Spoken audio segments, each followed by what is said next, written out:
New Thought Media Network. We are a global broadcast network of positive music, media, and entertainment, inspiring humanity's evolution along the journey of enlightenment and creating a world of love, peace, empowerment, and prosperity for all. New Thought Media Network. Positively inspiring.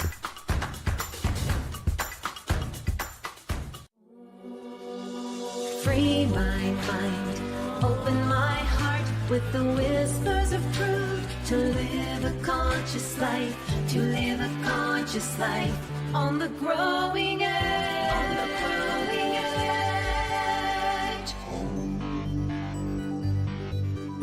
edge. And now, here's Allie. Hello and welcome to Growing Edge Live. I'm Allie Benjamin, and it is my great joy to be here today.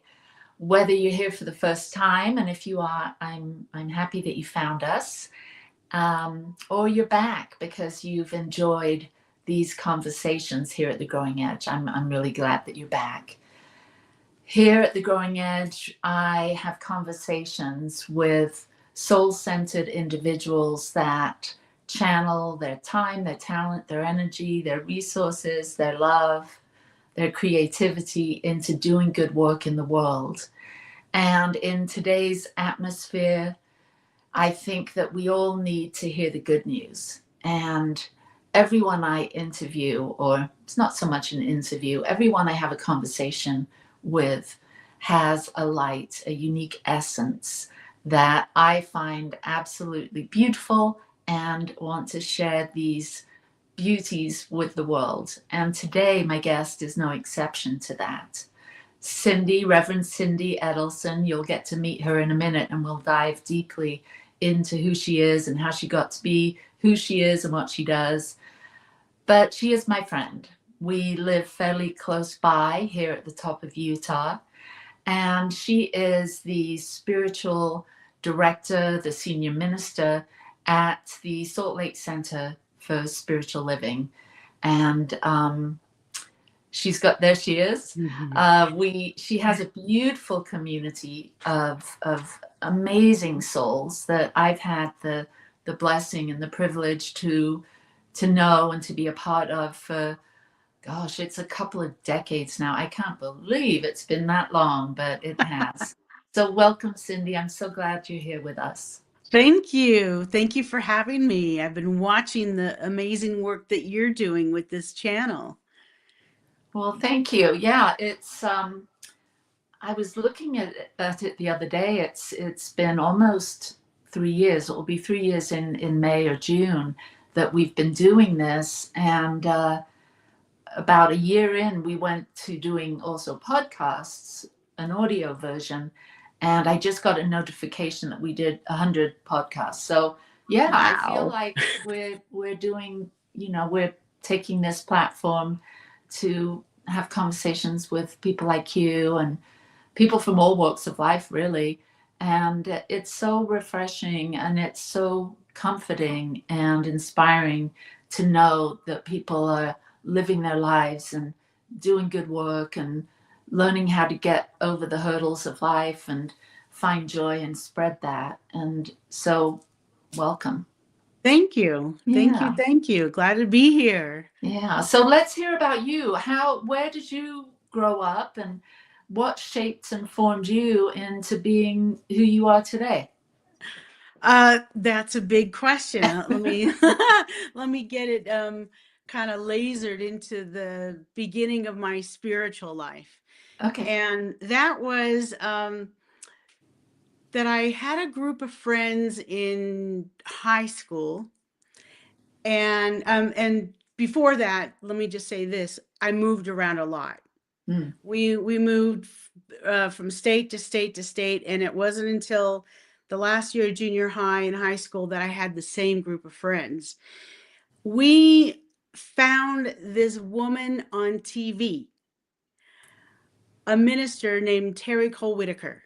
I knew you were going to say her name when you said TV. Yeah. And we didn't know what it was. We didn't know what religion it was. all I know is that we loved it. So we would be in our own houses and we'd watch it, and we'd pick up the phone, back in the day when the cord was still connected. We'd pick up the phone and say, "Did you hear that? Did you see that? Oh my God, I love this." And that was the beginning. That was the very beginning. I would say I was maybe 16 or 17. Where was this? Where That did was you in go? Los Angeles, in Okay. Southern California, in the Valley. I was a Valley girl.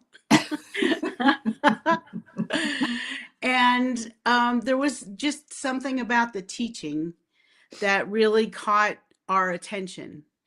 And moving forward, a friend of mine rented a room from this woman in the Valley, and she was a light worker. She was into angels. She was a Jewish woman who was very into metaphysics. Mm. Her name is Frida. And I was very curious about her. So I was driving by her house, and I knew my friend wasn't there because he rode a motorcycle and his motorcycle wasn't there, but I stopped. I went up to the door and I knocked on the door. Frida opened it and she said, "Oh, honey, Bob's not here." And I said, I know that. I want to say hello to you." And she just welcomed me in and said, "Can I make you a cup of tea?" We didn't know each other. All I knew of Frida was being in her home. And most of the time when I was in her home, she was traveling the world. And that's why she always had rooms that she rented out. Mm. Quite a fascinating woman. So I went in, we sat at her kitchen table and we chatted. And what happened was she said, "There's something so familiar about you. I don't know what it is." And I said, "I feel the same way." Now, this is way before my metaphysical, diving into energy or any of these things, but I had an understanding because I could feel it too. I got on the phone with my mom and I said, "Mom, where in Canada?" My mom's from Montreal. I said, "Where in Montreal did you live?" So I told Frida, and Frida said, "Well, that's where my family lived." So I'm on the phone with my mom. She's at work and I'm talking between those two. And okay, now this is Los Angeles. The San Fernando Valley, if it were a state, it would be one of the biggest states in the world. So very densely populated place. I'm sitting at the kitchen table with Frida, and what we find out is that her grandparents raised my grandmother. Wow. That still gets me. My grandmother was the unconditional lover of my soul. Mm. And when I think of unconditional love, I call it Bubby love because I called my grandmother Bubby. So just from that conversation, we deciphered all of this, and forever, Frida and I have been connected. She's no longer in this world, in this body, but forever and ever, I will be grateful for her. She's the one that taught me how to meditate. I was 17.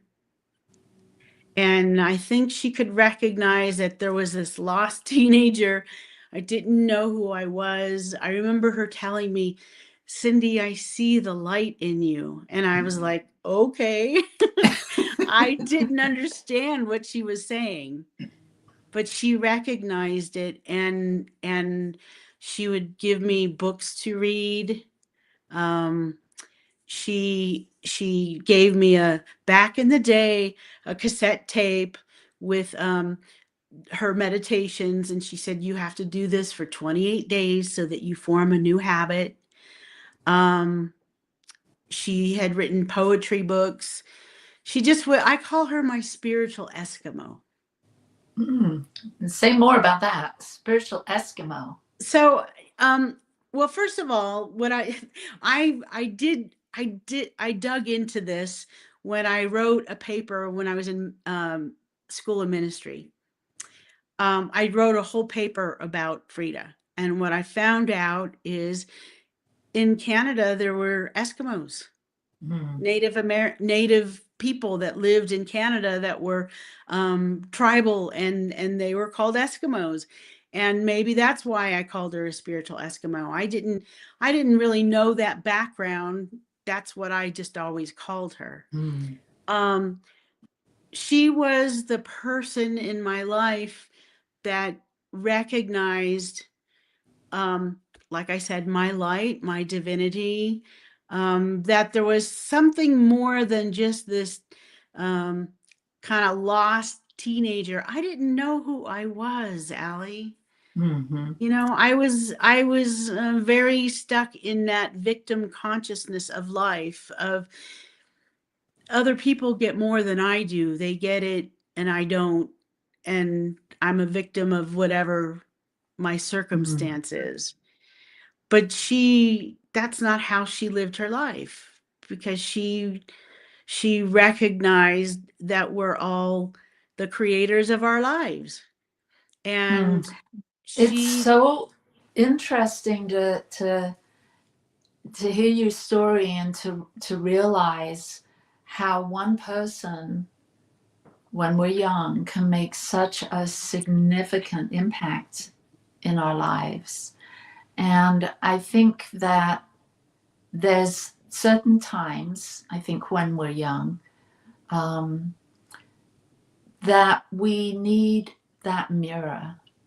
We need someone that can help us see what's possible, or who we could possibly be, or it, and that mirror, your spiritual Eskimo, sounds Yes. like such an amazing gift. It's as though, you know, the universe whispered, Cindy needs this right now. And so, you know, whoever pulls the strings behind the scenes and made it happen. And you connected with, I just can't believe the connection of her grandmother and your grandmother. I mean, that Right. is phenomenal. Right. And you know what? So in really sitting with this whole story, for me, my grandmother, my bubby, passed when I was 15. Maybe it was I was almost turning 16. And like I was still calling my bubby every day. I called her every day. She wanted to know what happened in my day. She was an advocate and supporter of me being an artist. Um, she knew who I was, and my grandmother was quite a spiritual woman. And I really believe that she was the soul behind the curtain that made that connection. Like she said, you know, my granddaughter needs an extra little push to know who she is. I'm going to make sure that she knows this granddaughter of these people that believed in me, that loved me. Because see, in Canada, they didn't have orphanages, and this was, her mother had died. Um, a little bit of background: her father was a very orthodox rabbi. And back in those days, they, of course, had, you know, she was one of 12 children. So when his wife died, whoever was old enough, he sent away. The young ones had to go to other homes, and she went to this home, this family, but they didn't treat her like, you know, someone that they were taking in. They treated her like a daughter. They wanted her to marry their son, but she wasn't in love with their son. And in fact, my grandmother named my aunt after the woman that raised her, Ruth. And so there's such a strong bond and spiritual connection, that when I was, you know, working on my own path and looking at where I came from, it it was undeniable that my grandmother took care of me in that particular way. Mm. I remember one time I was in school and I was doing a talk, and all of a sudden I got this big flood of energy and pins and needles and emotion, because it was like, yes, I did that. This is what happened. I wanted to make sure that you um, were going to live the spiritual life that I know that you are meant to be. Mm. So it's like the universe conspiring for me to be who I really am meant to be. I Mm. could have gone so many other directions, like we all have options in our life. A quick story of me understanding how divinely guided all this was. Frida had a business card and it only said on it, "Expect a miracle." Mm. That's what she would hand out to people. Wow. So she took this business card and she wrote the name of some books on the back of this card. And I went to San Francisco to go to art school. Mm. So I went off to school. I was 19, and I bumped into a community. It was called, they did workshops and retreats and things like this. Well, first of all, it was EST training. Mm. And it was a branch off from EST training.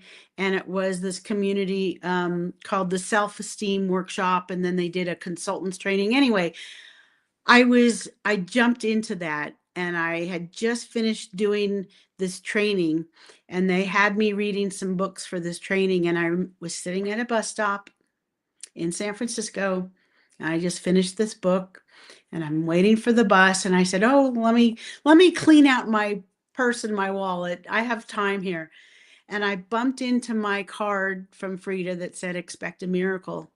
And I flipped over the card, and the name of the book I just finished was written on that card. Wow. So it's been like one synchronous happening after another that's sort of given you that knowing or that nudge or that wink from beyond that you're on the right path. That's right. Yeah, That's right. that's fascinating and so beautiful. I love it when you see patterns, or we see patterns and make connections like that. And I think so many people don't slow down enough to even consider this. But for those of us that have that knowing or that wanting, we can make those connections over and over again and have those be, the magic that comes from unexpected places. Wasn't it Einstein that said something like, everything's a miracle? Instead of Right. thinking one thing's a miracle, what if everything was a miracle? Yes. Yeah. And it's so true. And I feel like I'm very blessed that I came into this world with that ability to notice those synchronicities, to notice the guidance that I've always had in my life. And it's not just notice it, but actually obey. And I know some people hate that word obey. Obey it and say, okay, yes, this is what's mine to do. So if someone's listening right now that is intrigued by this notion, but it's not ever occurred to them, what is it that you would say to them to help them develop this sense? Oh, that's a great question. So I think for me, it's been a natural process to be curious about my life. Like, how did this occur? Like, how did I bump into someone so profoundly connected to my family and to one of the women that I love the most in my life? I think curiosity is a key component of Not just like saying, well, that's just the way it is. Curiosity about, well, um, if I make like a ladder of my life from, 0 to where I am now, and I put those key moments on that ladder, there's always something in between each key moment that got me to the next moment. See, I think that I'm fascinated with humanity. I am fascinated with people. I think we are amazing.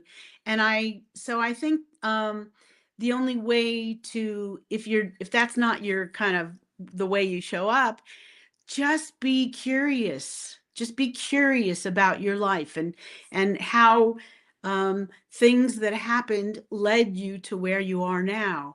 And if you can develop the muscle of noticing, what happens for me, at least I know, is now it happens quicker and quicker and quicker. Like when something happens and my mind starts saying, well, that was not what I wanted. Now I can say, oh, well, I know that needed to happen so that I could see X, Y, or Z. So by developing that muscle of curiosity, it'll get easier and easier and easier. If you're not really wired that way, it doesn't mean you can't have it. And I've got four sisters and a brother, and I saw and have spoken to many people about this kind of thing. Yes. And I can see that we're all just wired a little differently. That my brother, for instance, I don't know if I should use him as an example. Well, my sister, for instance, Okay. lives way more on the surface. Like this kind of deeper contemplation or curiosity wouldn't necessarily draw her attention. Like it wouldn't be, like she would have to be convinced that there was a benefit to doing this kind of thing, because it would seem like work, to be that curious or whatever. Right. So what right. what are the benefits, do you think, to us? And you, like me, we talk to a lot of people. So and I'm super curious too. Right. And so I love to be able to make sense of people and who they are and why they do what they do. Why would this practice, if you will, or this magical, wearing these magical glasses or these lenses, why would that be helpful? Like what does it give one when you can live in this way? That's a great question. And you know what?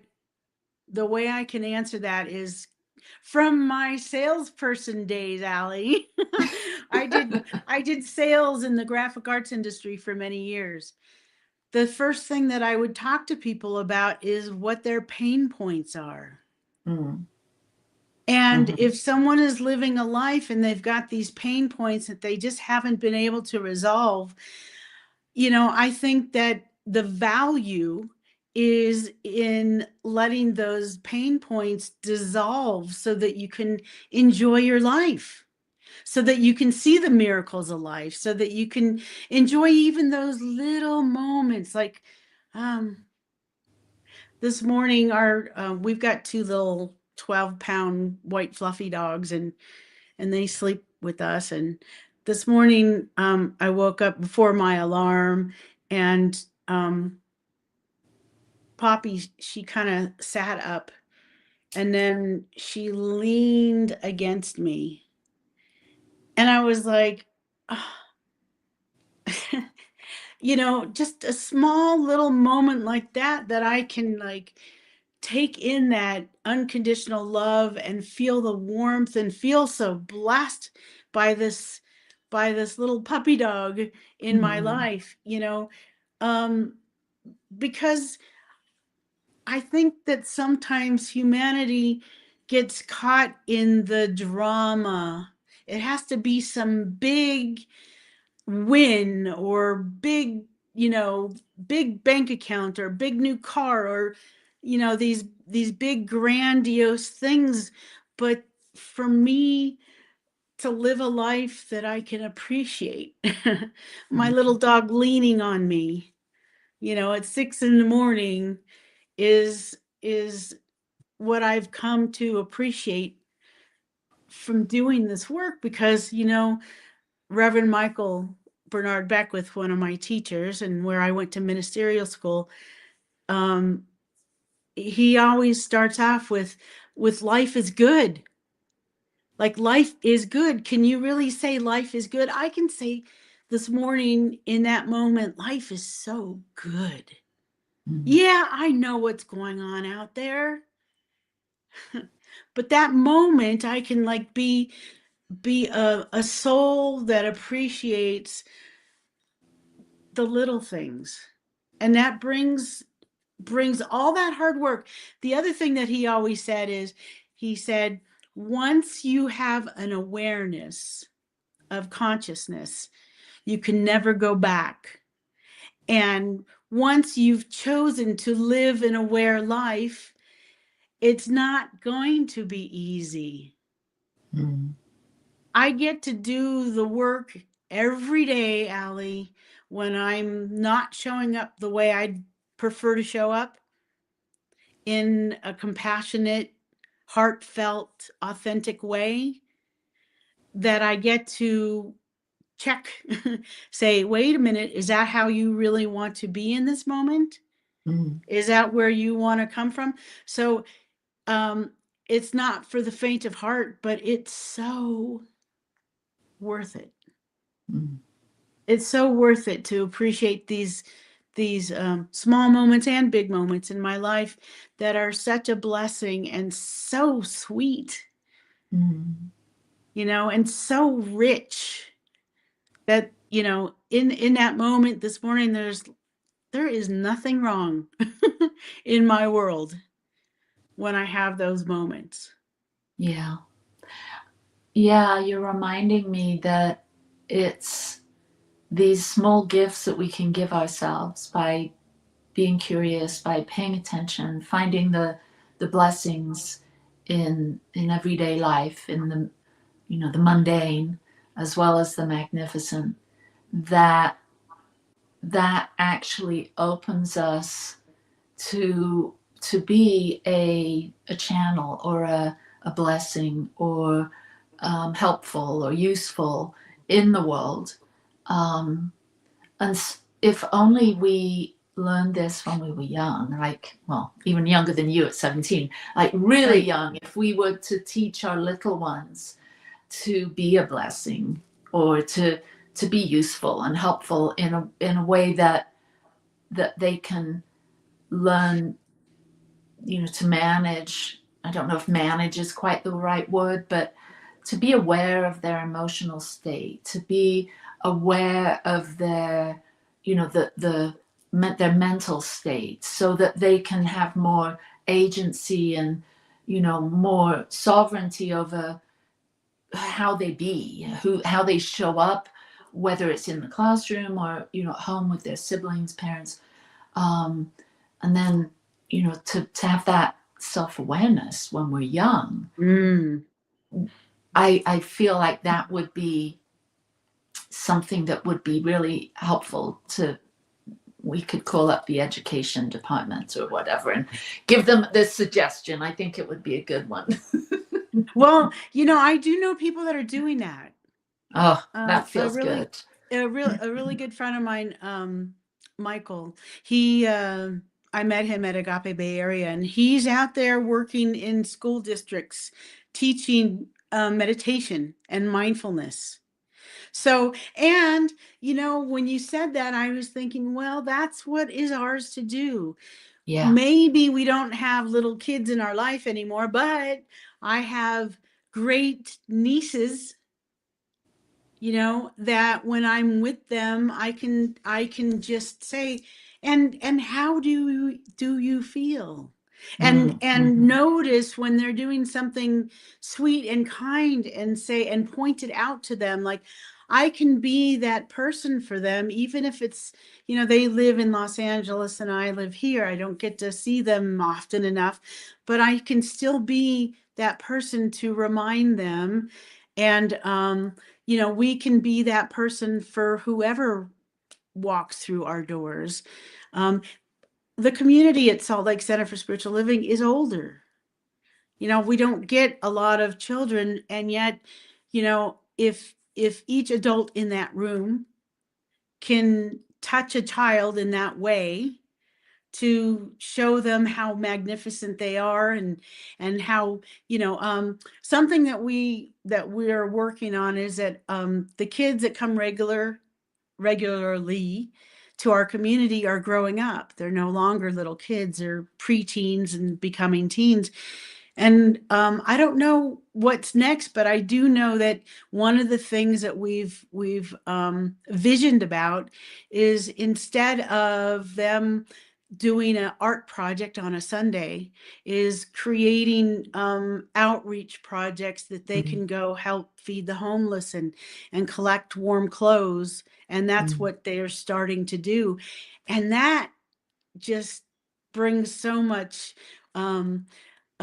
inspiration and hope. And if the kids can understand how much their lives affect each other, wow, have we done our work, what we're called to do on this planet.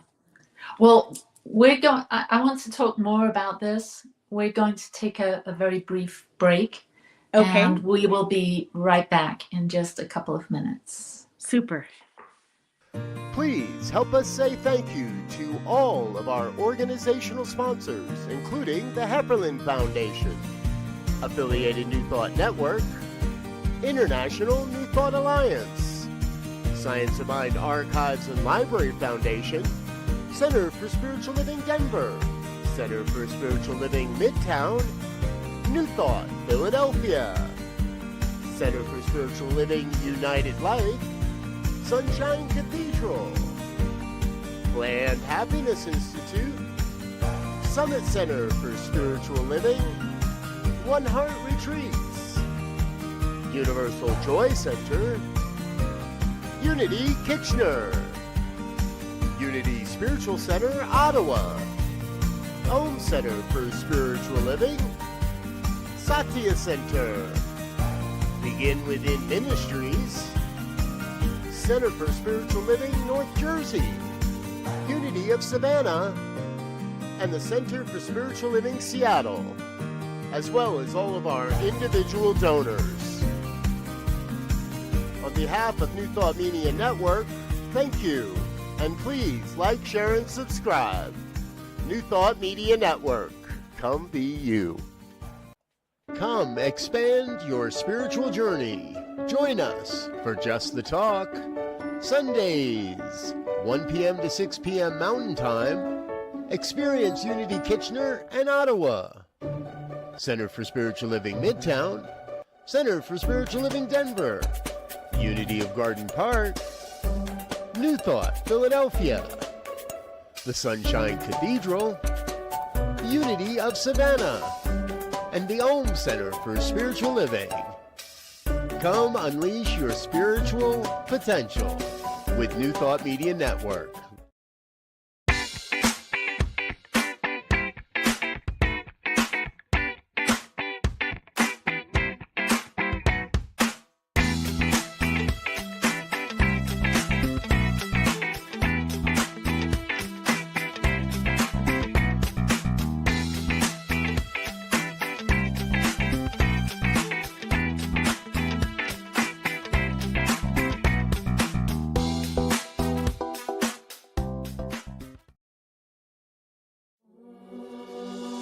Free my mind, open my heart with the whispers of truth. To live a conscious life, to live a conscious life on the growing edge. On the growing edge. And now, here's Allie. Welcome back. Cindy and me here having a nice chat.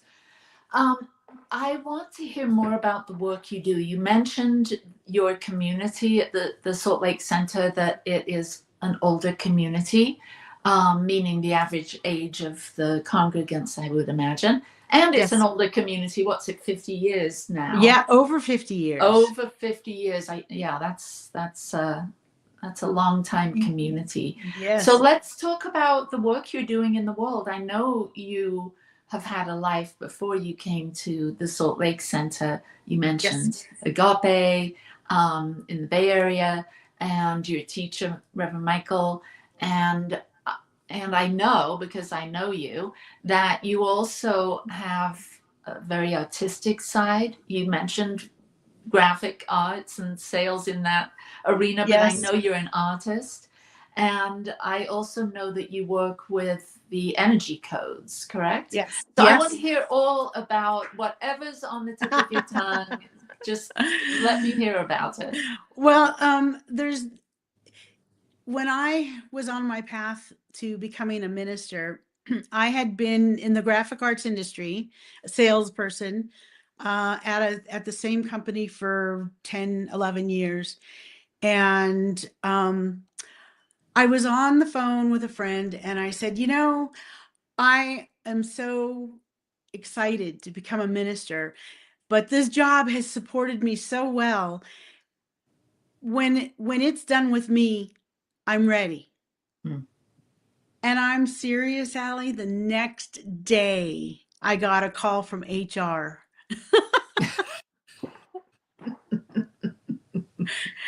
And the call was, we're downsizing and you're one of the 8 people we're letting go. Wow. And I went, okay, I'm ready. So I say that because what was born out of that were a few things. First of all, I was meditating, and a few of my older friends in San Jose were going through changes in their life where they had to downsize from 3-bedroom homes to a 1-bedroom place, and letting it go came to mind. And not just letting it go, the words letting it go, but a whole logo, because I'm more visual. And I'm like, I came out of meditation. I said, oh, I think I'm starting a new business called Letting It Go. And I'm going to help these people. So I entered into this business, and right around the same time, I bumped into Dr. Sue Mortar and Energy Codes. She was one of our teachers in ministerial school with Reverend Michael.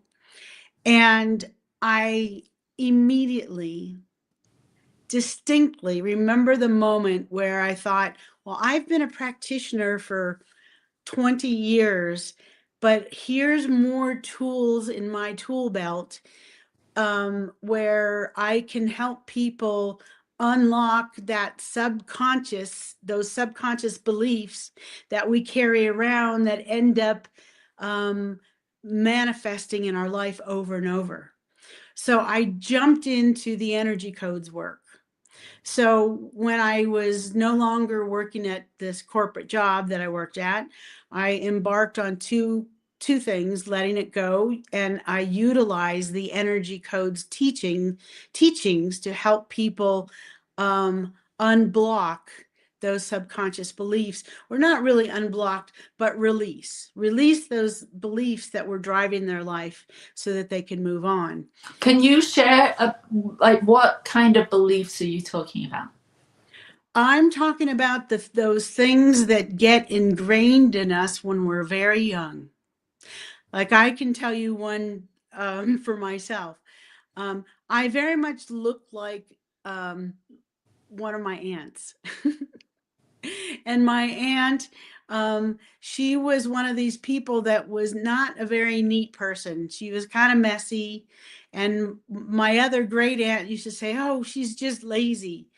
Well, because I looked like her, she decided, well, I must just be just like your aunt. You're lazy. You're messy. And I took that on. I really believe them. I mean, I must have been, probably 4 or 5 years old. And those are those years that when you install that into a child, it's like installing hardware on their mind. And was it true? No, but I believed it. Mm-hmm. Within the energy codes, there's lots of practices, breath work, yoga poses that allow, they call it, there's like a trap in the brain that allow it to open to release those beliefs that no longer serve us. And see, for me, that was a new tool because I had been very used to being a practitioner and counseling with people and praying with people and taking them through their journey. And sometimes they would leave the room and I really felt like, ooh, they got it. There was an aha, there was a moment of clarity. And then they'd come in next week and the same story would come back.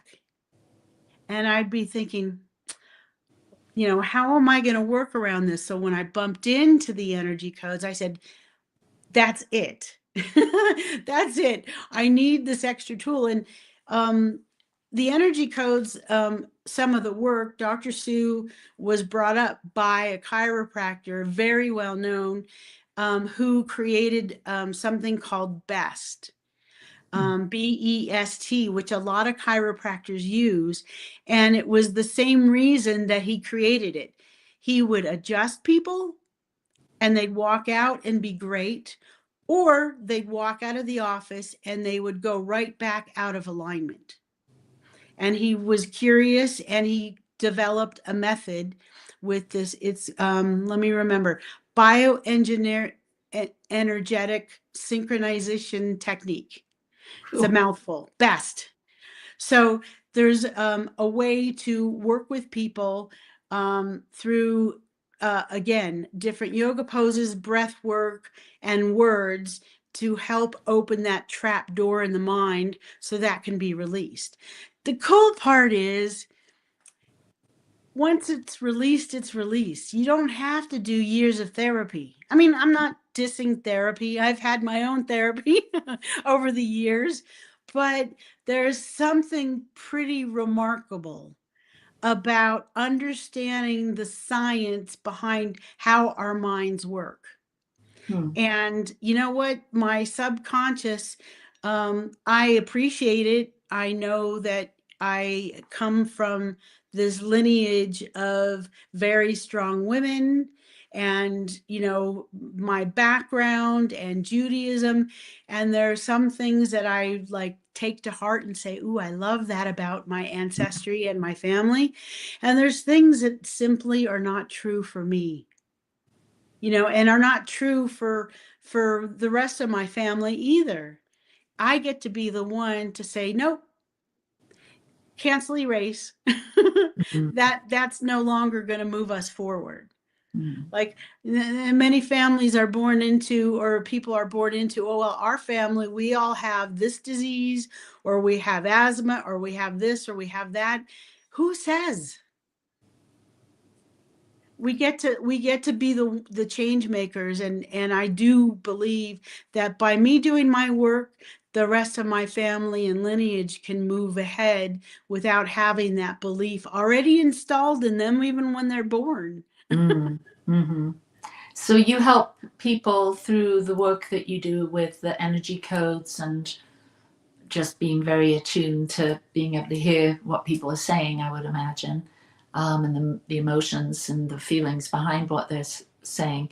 You help them identify things that are potentially keeping them stuck in patterns or defaulting back to that, out of aligned space, whether it be, you're not a chiropractor, I understand that, but aligned with, would you say, their soul, their deeper blueprint? Is that something? Yeah, absolutely. I would say that the most important thing that I know to do with folks is help them recognize their attunement, their alignment with their soul's purpose. And Dr. Sue calls it project awareness. And I love that, because sometimes I bump into people all the time that say, but I don't know what my purpose is. I don't know what I'm here to do. if we all knew that the only thing that we're here to do is be aware with who we really are, that's it, baby. That's all you have to know. And it doesn't mean that you have to be Oprah and be giving away cars and stuff. It means that you get to be here and be a kind, giving, understanding human being, that when someone needs help, you help them. Beautiful. One person at a time. Yeah. So this ministry or this work that you're doing, let it go. And then I know you've got the let it flow. So what's that Yes. aspect? So, and I love how, see, it all interacts with each other, interconnects with each other. So I might have mentioned I went to art school when I was 19. I love art. I love painting. I love photography.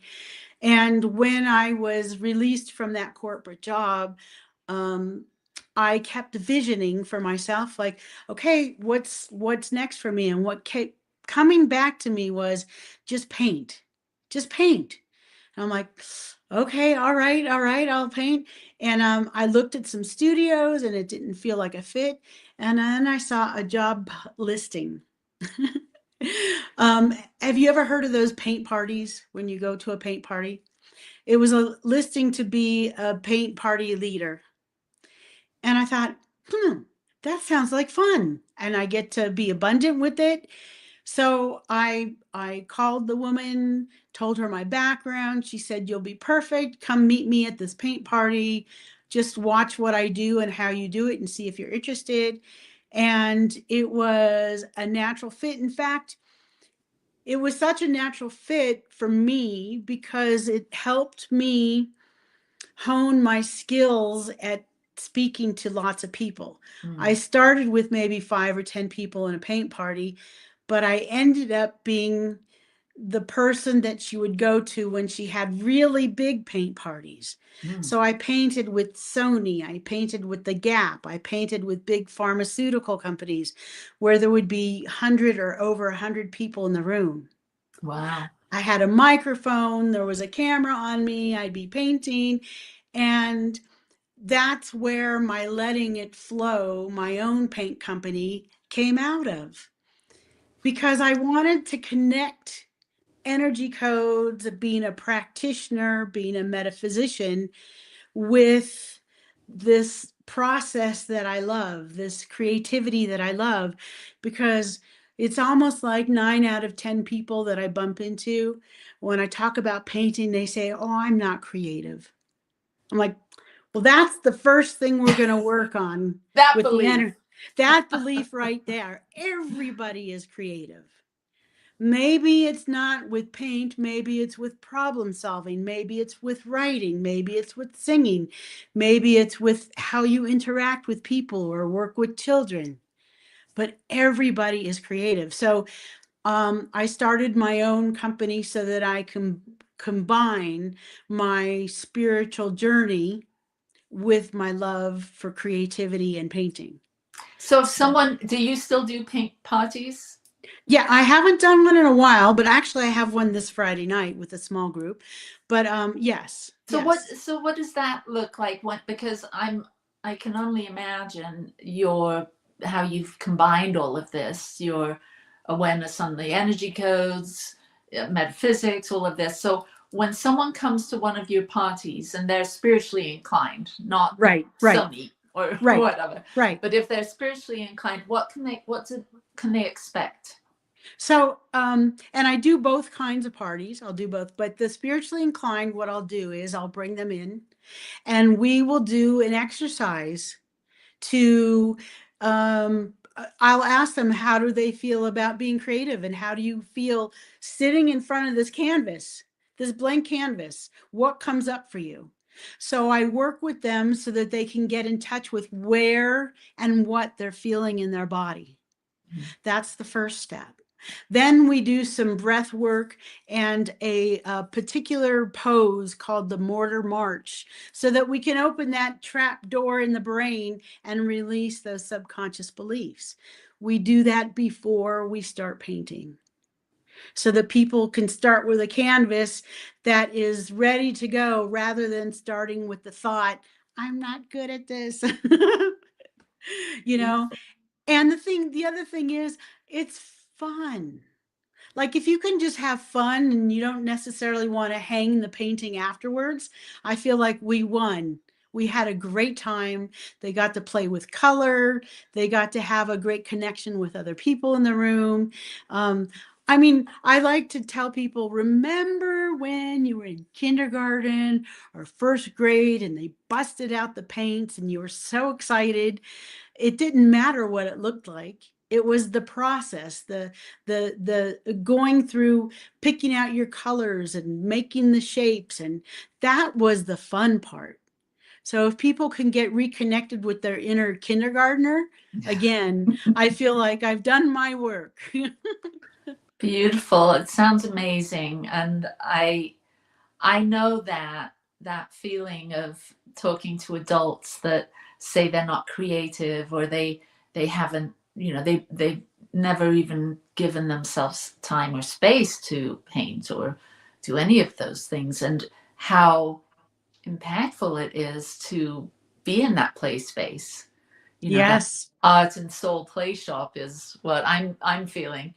And so what are some of the things that people realize about themselves as they let go and paint outside the lines like this? Well, I love that because people do recognize that the way they approach a blank canvas is sometimes the way they approach life. Wow. So when I'm up there and I'm leading people, I've got like 2 or 3 different kinds of folks that show up. People that watch what I'm doing and want to mimic exactly what I'm doing because they're afraid to make a mistake. Mm. How many people don't do anything because they're afraid to make a mistake? This workshop is a place that I encourage mistakes. Mm. Then there's the folks that don't watch or listen because they already think they have it figured out and they just start painting away. And then, which is fun because, a lot of times those folks, they're not worried about the judgment. They just want to do what they want to do, and that's fine. And then there's some kind of middle ground where a more moderate approach where they want to listen and kind of hear the instructions, but yet they want to do their own thing. And it's fascinating. And when I have done, I had an idea, but it didn't really come to fruition. Myers-Briggs and all these personality tests. I wanted to apply this workshop in a professional setting with painting because I think it would tell you about your coworkers. But I got busy with ministry, and because it really is like a microcosm of the grand world and how you show up in the world. And the other thing that I always start off with in a paint party is judgment-free zone. Yeah. And not necessarily judging each other, judging yourself. Yes. Yeah, that wouldn't go over so well if you had a room full of critics critiquing each other's paintings. Right. Yeah. Well, that's why when I was in college, well, of course, I went to the San Francisco Art Institute, and they were a lot freer, a freer school than a university kind of setting. But one of my teachers used to bring a big bottle of Ripple and have distribute a few glasses before we started critiquing, because a few things, the authenticity would show up. And you'd be a little less critical and just a little more like freer. Well, I really like the color, but I have no idea what that's supposed to be, or what. But it was always fun, let me tell you. It was always Maybe a fun. little less critical, a little more freer, and then when you're the one that just painted something that's being critiqued, maybe a little bit more softer or more accepting of the critique. Right. Yeah. Right. Where you're, little, you don't have that shield up. that ego shield of, Yeah. don't tell me I did it wrong. It's broken down a little so you can kind of let it in and go, yeah, then maybe I could have done that differently. Well, Cindy, look, we are right here at the end of our time together. I can't believe Wow. it whizzed by like that. I with you for much longer, but I always end the show with this question. Yes. We've all heard the song, "What the World Needs Now Is Love, Sweet Love." You have your finger on the pulse of what's going on, especially in Salt Lake City in Utah. What does the world need now? The world needs now is understanding, is feeling like they've been heard, feeling like they've been seen. I've had so many conversations with people that just feel like there's no way to be heard, and they just want to be heard. People want to be heard. We need to listen to each other. We need to just love each other for where we're at. Like, I have friends and family that think very differently from me, generally and politically. And the bottom line is, everybody wants love, to be loved. Everybody wants to be heard. Everybody wants to belong. So I really feel like that's just such an important thing, no matter what's going on out there, that we listen to each other. We love each other. Yeah. We help each other through tough times. And we celebrate each other when things go really well. I love that. I love the idea of ending on the note of celebrating each other. That seems like a really good blessing or prayer for the world right now. Yes. Yeah. Yes. Well, thank you so much for being here. I have enjoyed getting to know you even more, and even the idea that other people get to see you that aren't in your congregation, but way beyond, is hopefully a blessing to you.